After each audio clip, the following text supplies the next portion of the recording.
పచ్చడి నువ్వు నూరుతున్నప్పుడు బయట తోటి చెమట నువ్వు తుడుచుకున్నప్పుడు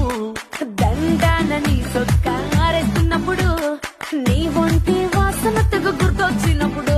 రెండు చేతులెత్తి దుట్టు ముడిసినప్పుడు జండు కత్తుకొని పడుకున్నప్పుడు అలసిపోయి నువ్వు ఆవలించినప్పుడు వచ్చుండై ఫీలింగ్స్ వచ్చి వచ్చి చంపేస్తుండై